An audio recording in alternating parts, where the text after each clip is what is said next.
Channel I সংবাদ।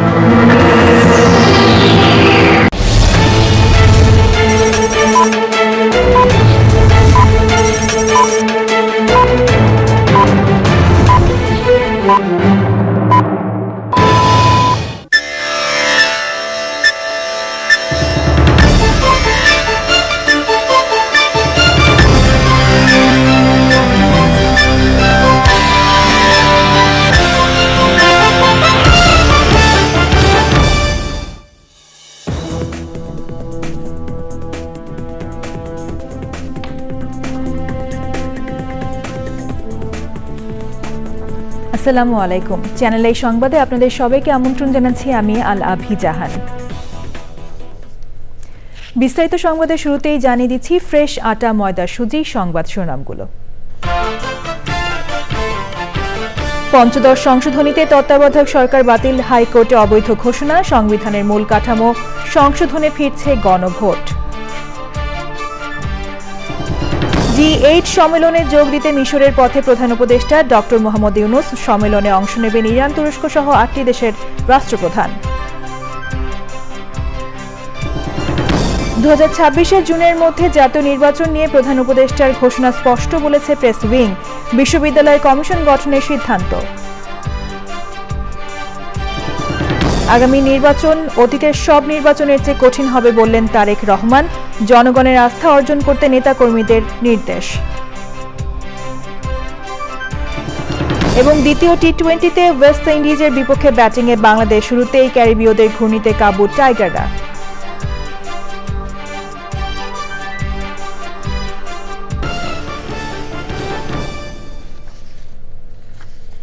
সংবাদ শিরোনামগুলো জানাচ্ছিলাম। এখনকার এই সংবাদ আয়োজন একই সঙ্গে চ্যানেল আই এর ইউটিউব চ্যানেলে এবং চ্যানেল আই এর ওটিটি প্ল্যাটফর্ম আই স্ক্রিনে লাইভ স্ট্রিম হচ্ছে। এবারে বিস্তারিত সংবাদ। সংবিধানের পঞ্চদশ সংশোধনীতে নির্দলীয় নিরপেক্ষ তত্ত্বাবধায়ক সরকার ব্যবস্থা বাতিল করে দেওয়াকে অবৈধ ঘোষণা করেছেন হাইকোর্ট। এতে তত্ত্বাবধায়ক সরকার ব্যবস্থাকে পুনরুজ্জীবিত হওয়ার পথ সুগম হবে বলে জানিয়েছেন আইনজীবীরা। রায় সংবিধান বহির্ভূত পন্থায় রাষ্ট্রীয় ক্ষমতা দখল করলে রাষ্ট্রদ্রোহিতা, এ সংক্রান্ত সংশোধনীও বাতিল করে দেওয়া হয়েছে। সংবিধানের মূল কাঠামো সংশোধনের ক্ষেত্রে গণভোটের বিধান পুনরুজ্জীবিত করেছেন আদালত। তবে হাইকোর্ট বলেছেন যেসব সংশোধনীর বিষয়ে তারা কিছু বলেননি তা দেখবে পরবর্তী জাতীয় সংসদ। মাজহারুল হক মান্নার রিপোর্ট। 2011 সালের 30 জুন জাতীয় সংসদে পঞ্চদশ সংশোধনী পাশ করে আওয়ামী লীগের নেতৃত্বে সরকার। এই সংশোধনীর মধ্য দিয়ে বাতিল করা হয় নির্দলীয় ও নিরপেক্ষ তত্ত্বাবধায়ক সরকার ব্যবস্থা। জাতীয় সংসদ নির্বাচনে ভোটের আয়োজন করা হয় দলীয় সরকারের অধীনে। সেসব নির্বাচন নিয়ে দেশে বিদেশে সমালোচনা হয়। তবে নির্দলীয় তত্ত্বাবধায়ক সরকারের অধীনে জাতীয় নির্বাচন আয়োজনের দাবিতে আন্দোলন করে বিএনপি সহ সরকার বিরোধী দলগুলো। 5ই আগস্টের পর সংবিধানের পঞ্চদশ সংশোধনীর বৈধতা প্রশ্নে দুটি রিট করা হয়। শুনানি শেষে রায় ঘোষণা করেন বিচারপতি ফারাহ মাহবুব ও বিচারপতি দেবাশিস রায় চৌধুরীর বেঞ্চ। কেয়ারটেকার গভর্নমেন্টের বাতিল যেটা, এই বাতিল করাটা অবৈধ হয়েছে। ওখানে উদ্দেশ্য পরিণত হয়েছে এবং ওনারা রেফারেন্স হিসেবে বলেছেন গত 3টি নির্বাচন কিভাবে হয়েছে, কিভাবে গণতন্ত্র নির্বাসিত হয়েছে, কিভাবে আইনের শাসন ভুলুণ্ঠিত হয়েছে, কিভাবে বিচার বিভাগ অ্যাফেক্টেড হয়েছে, কিভাবে সংবিধানের বেসিক স্ট্রাকচার আঘাতপ্রাপ্ত হয়েছে, সেই কথাগুলো ওনারা বলেছেন। তত্ত্বাবধায়ক সরকারের ব্যবস্থা ছাড়াও আরো কিছু সংশোধন নিয়ে সিদ্ধান্ত জানান আদালত। গণভোটের বিধানকে বাতিল করে দেওয়া হয়েছিল, সেটিকেও আজকে রেস্টোর করা হলো। যে কনস্টিটিউশনে একটি বিধান যোগ করা হয়েছিল যেটা সাংবিধানিক রাষ্ট্রদ্রোহিতা নামে, সেই অংশগুলোকেও বাদ করে দিয়েছেন। রায়ে কিছু পর্যবেক্ষণ দেন হাইকোর্ট। তার মধ্যে basic structure of the constitution এটা চেঞ্জ করা যাবে না, কিন্তু বেসিক স্ট্রাকচারটা তৈরি হয় পিপলসের উইলের উপরে, সেটাও আদালত বলেছে। পঞ্চদশ সংশোধনীর মাধ্যমে এমন কিছু পরিবর্তন আনা হয়েছে যেখানে সংবিধানের যে ফেব্রিক, এই ফেব্রিককে নষ্ট করে দেওয়া হয়েছে। দেশের রাজনৈতিক পট পরিবর্তনের পর পঞ্চদশ সংশোধনীর বৈধতা চ্যালেঞ্জ করে হাইকোর্টে দুটি রিট করেন সুশাসনের জন্য নাগরিক সুজনের সম্পাদক ডক্টর বদিউল আলম মজুমদার সহ 5 জন ও বীর মুক্তিযোদ্ধা মোফাজ্জল হোসেন। পরে জারি করা রুলের শুনানিতে রিটকারীর পক্ষ বিএনপি ও জামায়াত ইসলামী এবং রাষ্ট্রপক্ষ অংশ নেয়। মাজহারুল হক মান্না, চ্যানেল আই, ঢাকা। মিশরের কায়রোতে 11তম D8 শীর্ষ সম্মেলনে যোগ দিতে ঢাকা ছেড়েছেন অন্তর্বর্তী সরকারের প্রধান উপদেষ্টা অধ্যাপক ডক্টর মোহাম্মদ ইউনূস। মঙ্গলবার দিবাগত রাত 1:20 প্রধান উপদেষ্টাকে বহনকারী ফ্লাইটটি মিশরের উদ্দেশ্যে হজরত শাহজালাল আন্তর্জাতিক বিমানবন্দর ত্যাগ করে। D8 organisation for economic cooperation, যা ডেভেলপিং 8 নামেও পরিচিত। এই সম্মেলন ভবিষ্যতের অর্থনীতির জন্য যুব ও MSME ইস্যুতে সংস্থাটির গুরুত্বকে তুলে ধরে। সংস্থাটি বাংলাদেশ, মিশর, Indonesia, Iran, Malaysia, Nigeria, Pakistan এবং তুরস্কের মধ্যে পারস্পরিক উন্নয়ন সহযোগিতার জন্য প্রতিষ্ঠিত। সম্মেলনে ডক্টর ইউনূসের সঙ্গে ইরানের প্রেসিডেন্ট মাসুদ পেজেশকিয়ান, তুরস্কের প্রেসিডেন্ট রিসেপ তাইয়েপ এরদোগান, ইন্দোনেশিয়ার প্রেসিডেন্ট প্রাবোও সুবিয়ান্তো, পাকিস্তানের প্রধানমন্ত্রী শাহবাজ শরীফ এবং মিশরের president Abdul Fattah al CC উপস্থিত থাকবেন বলে জানা গেছে। প্রধান উপদেষ্টার প্রেস সচিব শফিকুল আলম বলেছেন, আগামী জাতীয় নির্বাচন নিয়ে প্রধান উপদেষ্টা যে ঘোষণা দিয়েছেন সেখানে স্পষ্ট উল্লেখ করা হয়েছে যে 2026 সালের 30শে জুনের মধ্যে নির্বাচন হবে। তিনি জানান, বিশ্ববিদ্যালয় মঞ্জুরি কমিশনের পরিবর্তে বিশ্ববিদ্যালয় কমিশন করার সিদ্ধান্ত নিয়েছে সরকার। চকর মালিথার রিপোর্ট। প্রধান উপদেষ্টার প্রেস উইংয়ের নিয়মিত সংবাদ সম্মেলনের শুরুতেই প্রেস সচিব কথা বলেন শিক্ষা কমিশন গঠন প্রসঙ্গে। 9 এবং 10 এর টেক্সট বুক যেগুলো অনেক বড় আছে, সেটাকে আসলে রেশনাল করে মোর আপ টু ডেট করে কিভাবে সবার জন্য যুগোপযোগী করা যায় সেটার একটা কাজ হবে। ইউনিভার্সিটি গ্রান্টস কমিশনের গ্রান্ট শব্দটা বাদ দিয়ে ইউনিভার্সিটি কমিশন হবে। এটা টেকনিক্যাল এবং ভোকেশনাল এডুকেশনের ক্ষেত্রে আমরা আপগ্রেড করতে চাচ্ছি। এডুকেশন রিফর্ম কমিশন এখনই না করে আমরা কোনটা কোন জায়গায় কত দ্রুত ইন্টারভেন করে আমরা কোয়ালিটেটিভ চেঞ্জ আনতে পারি সেই জায়গাটায় আমরা ফোকাস করছি। জাতীয় নির্বাচন নিয়ে সাংবাদিকদের প্রশ্নের জবাব দেন প্রেস সচিব। স্পষ্ট রোডম্যাপ দেওয়া হয়েছে, ঠিক না? যদি মানে কম রিফর্ম হয় সেক্ষেত্রে মানে আপনি দেখেছেন যে ডিসেম্বরের মধ্যে হতে পারে, টাইম একটা দিয়ে দিয়েছেন। এর চেয়ে আর ক্লিয়ার রোড ম্যাপ আর কি হতে পারে? আপনি এক্সপেক্ট করতে পারেন যে ইলেকশন হচ্ছে 2026-এর জুনের 30 তারিখের মধ্যে। সাংবাদিকরা জানতে চান, আগে নির্বাচন নাকি আগে জুলাই আগস্ট গণহত্যায় জড়িতদের বিচার? যাদের হাতে রক্ত আছে তাদের বিচার হবে, এখানে কোনো মাফ নাই। দ্রব্যমূল্য নিয়ন্ত্রণে সরকার প্রতিনিয়ত বাজার মনিটর করছে বলেও জানানো হয় সংবাদ সম্মেলনে। এটা নিয়ে ভালো কাজ হচ্ছে। চকর মালিথা, চ্যানেল আই, ঢাকা। গণ অভ্যুত্থানের পর থেকেই জাতীয় নির্বাচন কবে হবে তা নিয়ে ছিল রাজনৈতিক দলগুলোর মধ্যে ধোঁয়াশা। মহান বিজয় দিবসে প্রধান উপদেষ্টার ভাষণে নির্বাচনের সময় উল্লেখ করায় স্বাগত জানিয়েছেন রাজনৈতিক নেতারা। সুষ্ঠু নির্বাচনের জন্য সরকারকে এখন কাজ করা উচিত বলে মনে করেন তারা। তাফিমুল ইসলামের রিপোর্ট। অন্তর্বর্তী সরকার গঠনের পর অবাধ ও সুষ্ঠু নির্বাচন অনুষ্ঠানে রাষ্ট্রের গুরুত্বপূর্ণ প্রতিষ্ঠানগুলো সংস্কারের মনোযোগ দেয় সরকার। সংস্কার কার্যক্রম এগিয়ে চললেও সরকারের তরফ থেকে এতদিন নির্বাচনের সুনির্দিষ্ট দিনক্ষণ জানানো হয়নি। 2025 সালের শেষের দিকে নির্বাচন অনুষ্ঠান হয়তো সম্ভব হবে। বিজয় দিবসে প্রধান উপদেষ্টার ভাষণে নির্বাচনের সময় ঘোষণা করায় স্বাগত জানিয়েছে রাজনৈতিক দলগুলো। বিএনপির সিনিয়র যুগ্ম মহাসচিব রুহুল কবির রিজভির আশা, সুষ্ঠু নির্বাচন অনুষ্ঠানে রাজনৈতিক দলগুলোর অভিমত নেবে সরকার। প্রধান উপদেষ্টা মহোদয় বলেছেন, একটা জিনিস দিয়েছেন, এটা এখন রাজনৈতিক দলগুলো যারা আছে, বিশেষ করে গণতান্ত্রিক আন্দোলনে অনেক ত্যাগ স্বীকার করে অনেক সংগ্রামের মধ্যে দিয়ে এই জায়গায় যারা এসেছেন, প্রত্যেকেরই অভিমতের ভিত্তিতে নিশ্চয়ই তারা তাদের জানাবেন। জামায়াতের সেক্রেটারি জেনারেল জানিয়েছেন, সরকারের উচিত কিভাবে সুষ্ঠু নির্বাচন হবে তা নিয়ে কাজ করা। ঘোষণাকে আমরা স্বাগত জানাই। অন্য কোনো দিকে মনোযোগ না দিয়ে এখন নির্বাচনটা যদি নিরপেক্ষ করতে পারেন, অবাধ করতে পারেন, নির্ভয়ে মানুষ ভোট কেন্দ্রে যেতে পারে, তাহলে 2-3 মাস দেরিতে ইলেকশন হলো কি আগে হলো, এটা জনগণের জন্য বেশি উদ্বেগের কারণ হবে না। তো 1 বছর লম্বা সময় দিয়েও যদি নির্বাচন আবার 14, 18, 24-এর মতো হয়, তাহলে সেই সময়েরও কোনো মূল্য নেই। প্রধান উপদেষ্টার ঘোষণা করার সময়ের মধ্যে সরকার গ্রহণযোগ্য নির্বাচন আয়োজন করতে পারবে বলে আশা মাহমুদুর রহমান মান্নার। এতদূর পর্যন্ত আমরা যেরকম আসতে পেরেছি, যদিও চ্যালেঞ্জ বিরাট আছে এখনো, কিন্তু কাটিয়ে উঠতে পারবো এবং একটা 9-6 মার্কা নয়, গ্রহণযোগ্য নির্বাচন, একটা কোয়ালিটি নির্বাচন দেওয়া সম্ভব হবে। বিগত সময়ের তুলনায় সবচেয়ে স্বচ্ছ ও গ্রহণযোগ্য নির্বাচন উপহার দেবে অন্তর্বর্তী সরকার, এমনটাই আশা রাজনৈতিক দলগুলোর। তাফহিমুল ইসলাম, চ্যানেল আই, ঢাকা। বিএনপির ভারপ্রাপ্ত চেয়ারম্যান তারেক রহমান শতভাগ নিশ্চয়তা দিয়ে বলেছেন আগামী নির্বাচন অতীতের সব নির্বাচনের চেয়ে কঠিন হবে, আর সে কারণেই জনগণের আস্থা অর্জনের সব ধরনের চেষ্টা করতে নেতাকর্মীদের নির্দেশ দিয়ে তিনি বলেন বিএনপিকে নিয়ে নানা ষড়যন্ত্র হচ্ছে, এ নিয়ে সবাইকে সজাগ থাকার কথাও বলেছেন তিনি। রাহুলের রিপোর্ট। রাষ্ট্র সংস্কারে বিএনপির 31 দফাকে মানুষের কাছে তুলে ধরতে ধারাবাহিকভাবে বিভাগীয় কর্মশালা করছে বিএনপি। মঙ্গলবার ঢাকা, গাজীপুর ও নারায়ণগঞ্জ এই 3 জেলার কর্মশালায় নেতাকর্মীদের সঙ্গে ছিলেন সিনিয়র নেতারাও। কর্মশালায় ভার্চুয়ালি যুক্ত ছিলেন বিএনপির ভারপ্রাপ্ত চেয়ারম্যান তারেক রহমান। নেতাকর্মীদের প্রশ্নের উত্তর দেওয়ার পর বক্তব্য রাখেন তিনি। আপনাদেরকে আমি 100% গ্যারান্টি দিয়ে বলতে পারি, কেউ যদি মনে মনে ভেবে থাকেন আরে এখানে তো প্রধান প্রতিপক্ষ নাই অথবা দুর্বল হয়ে গেছে, নির্বাচন খুব সহজ হবে, no no no and no.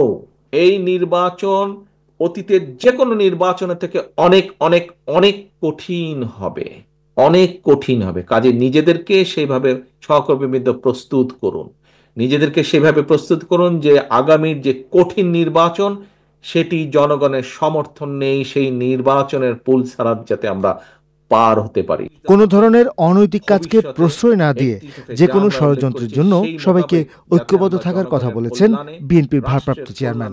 81 সালের আগে থেকে দেখেছি কিভাবে জাতীয়তাবাদী দলের বিরুদ্ধে বিভিন্ন সময় ষড়যন্ত্র হয়েছে, দেশের ভিতরে এবং দেশের বাইরে আন্তর্জাতিকভাবে। বাংলাদেশের স্বাধীনতার বিরুদ্ধে, সার্বভৌমত্বের বিরুদ্ধেও ষড়যন্ত্র অব্যাহত রয়েছে, থেমে যায়নি। স্বৈরাচার পালিয়ে গেছে, স্বৈরাচারের মাথা পালিয়ে গিয়েছে, কিছু কিছু ছোট ছোট মাথাও পালিয়ে গিয়েছে, কিন্তু লেজ শরীরের অনেকাংশ অবশিষ্ট রয়ে গিয়েছে। তারা কিন্তু ভিতরে ভিতরে ষড়যন্ত্র করছে।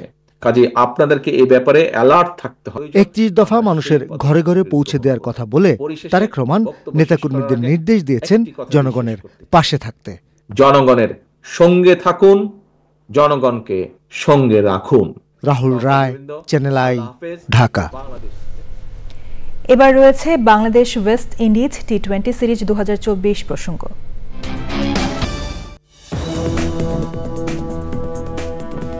ফিরে এলাম বিরতির পর। রাজধানীর কাপ্তান বাজারের আশপাশের সড়কে উচ্ছেদ অভিযান পরিচালনা করেছে ঢাকা দক্ষিণ সিটি কর্পোরেশন।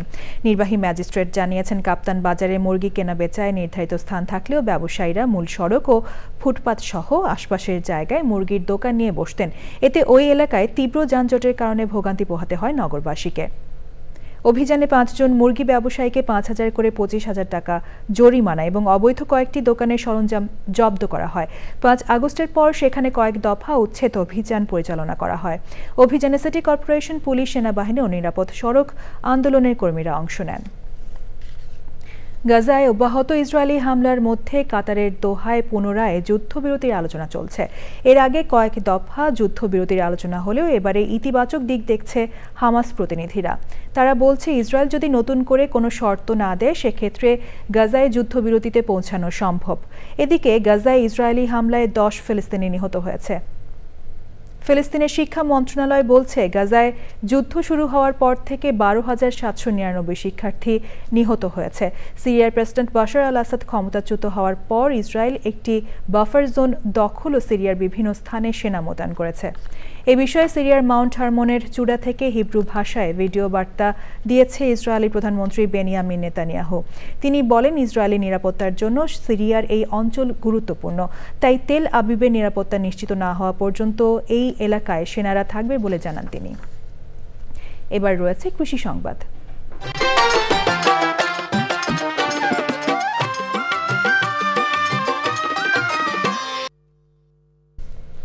নীলফামারীতে বসত ভিটায় মাল্টা চাষ শুরু হলেও এখন ছড়িয়ে পড়ছে আবাদি জমিতে। সবুজ সতেজ গাছে থোকায় থোকায় দুলছে বাড়ি মাল্টা 1। সুস্বাদু রসালো হওয়ায় ভালো দাম পাচ্ছেন চাষিরা। নীলফামারী প্রতিনিধি আনোয়ারুল আলমের তথ্য, ভিডিওচিত্রে রাজীব আহমদের রিপোর্ট। নীলফামারীর জলঢাকার বাসিন্দা আশরাফুল কৃষি বিভাগের পরামর্শে 2017 সালে স্বল্প পরিসরে মাল্টা চাষ শুরু করলেও এখন 4 বিঘা জমিতে করছেন মাল্টার চাষ। প্রতি কেজি মাল্টা বাগান থেকে পাইকারি বিক্রি হচ্ছে 130 থেকে 150 টাকায়। আমি জৈব পদ্ধতিতে এই মাল্টা চাষ করতেছি। এখানে কোনো ফরমালিন যুক্ত নয়, কোনো বিষক্রিয়া দেওয়া নয়। যেটাকে জৈব সারের মাধ্যমে আমরা ভার্মি কম্পোস্ট এবং বাড়ির পচনীয় আবর্জনা দিয়ে যেভাবে চাষ করা যায় সেভাবে করতেছি। মালটা চাষে উৎসাহিত হয়ে অনেকেই পরামর্শ নিচ্ছে আশরাফুলের কাছ থেকে। মালটার বাগান দেখে আমার খুব ভালো লেগেছে। মালটাও ইনশাআল্লাহ কালার খুব ভালো, মালটাও খুব সুস্বাদু এবং মিষ্টি। মালটার চাহিদা বেশি থাকায় পাইকার প্রতি মন 5,200 টাকায় বাগানে এসে কিনে নিয়ে যাচ্ছেন। কালারও অনেক ভালো, মালটার মানও অনেক ভালো, সাইজটা ভাই মোটামুটি অনেক ভালো আছে, মালটা মিষ্টিও আছে। আশরাফুল ভাইয়ের মালটার মালটাটা ভালো, বাড়ি মালটা রস এবং মোটামুটি মিষ্টি ভালো, এই জন্য আমরা মালটাটা 130 টাকা কেজির দর কিনতেছি। অন্য ফসলের পাশাপাশি উঁচু ও বেলে দোআঁশ মাটিযুক্ত জমিতে মালটার বাগান করার পরামর্শ দিচ্ছে কৃষি বিভাগ। চমৎকার ফলন আসছে এবং যে কালারটি আসতেছে এর কারণ প্রধানত আমরা যেটি পেয়েছি সেটি হচ্ছে যে প্রচুর সূর্যের আলো এখানে পাচ্ছে, পাশাপাশি জমিতে রস। এই অঞ্চলের মাটি ও আবহাওয়া মালটা চাষের জন্য উপযোগী। সম্মিলিত মালটার বাগান বাড়ানোর জন্য সরকারের নানান উদ্যোগ নেওয়ার দাবি চাষিদের। Rajib Ahmed, channel I. এবার প্রকৃতি সংবাদ।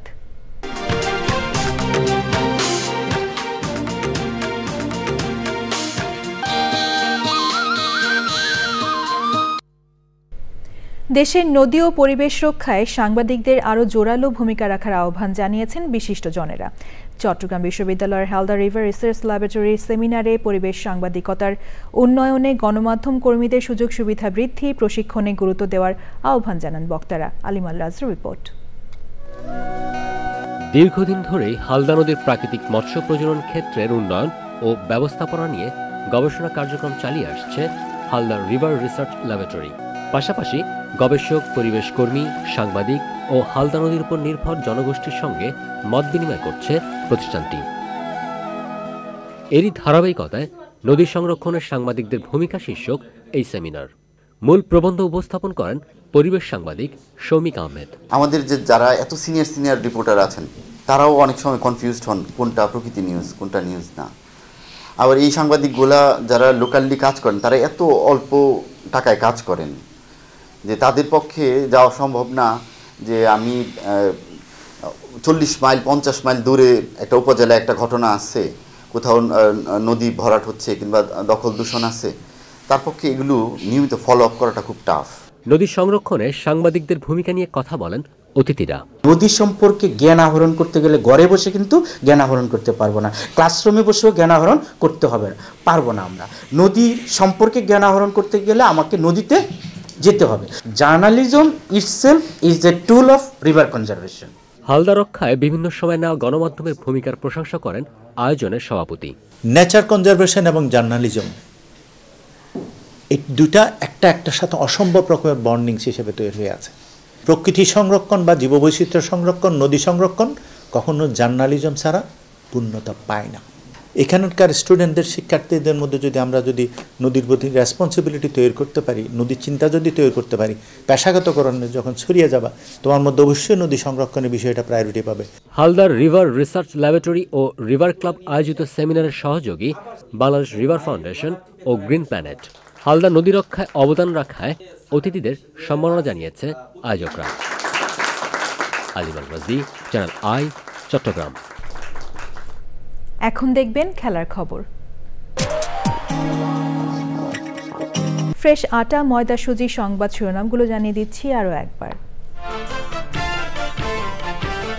পঞ্চদশ সংশোধনীতে তত্ত্বাবধায়ক সরকার বাতিল, হাইকোর্টে অবৈধ ঘোষণা, সংবিধানের মূল কাঠামো সংশোধনে ফিরছে গণভোট। D8 সম্মেলনে যোগ দিতে মিশরের পথে প্রধান উপদেষ্টা ডক্টর মোহাম্মদ ইউনূস। সম্মেলনে অংশ নেবেন ইরান, তুরস্ক সহ 8টি দেশের রাষ্ট্রপ্রধান। 2026 জুনের মধ্যে জাতীয় নির্বাচন নিয়ে প্রধান উপদেষ্টার ঘোষণা স্পষ্ট, বলেছে প্রেস উইং। বিশ্ববিদ্যালয় কমিশন গঠনের সিদ্ধান্ত। আগামী নির্বাচন অতীতের সব নির্বাচনের চেয়ে কঠিন হবে বললেন তারেক রহমান। জনগণের আস্থা অর্জন করতে নেতা কর্মীদের নির্দেশ।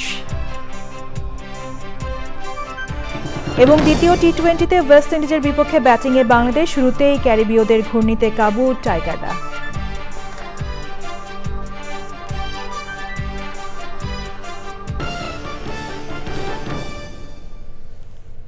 চ্যানেল আই এর সর্বশেষ সংবাদ জানতে ভিজিট করুন channelionline.com এ। যুক্ত থাকুন আমাদের সোশ্যাল মিডিয়া প্ল্যাটফর্মগুলোর সাথে। পরবর্তী শীর্ষ খবর দেখার আমন্ত্রণ জানিয়ে শেষ করছি। ধন্যবাদ।